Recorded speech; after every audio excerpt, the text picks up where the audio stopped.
This summer, some protesters took over highways, blocked police stations, and even damaged the Aurora Municipal Center, all in response to the death of Elijah McClain. And now 6 people are facing charges. Eddie Radel is at APD this morning. And Eddie, there are a wide range of charges here.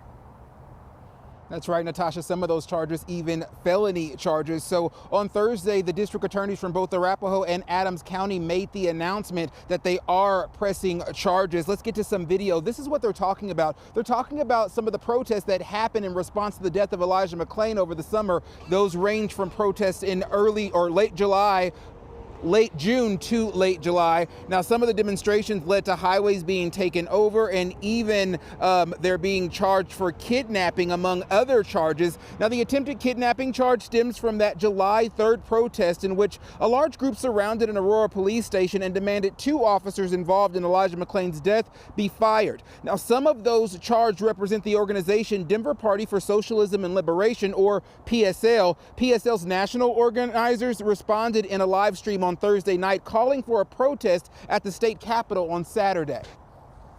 This attack on the Denver anti-racist movement and the PSL is a part of a concentrated national assault on the Black Lives Matter movement, an attack driven directly from the White House, from governors' mansions, and from local police chiefs and police departments around the country.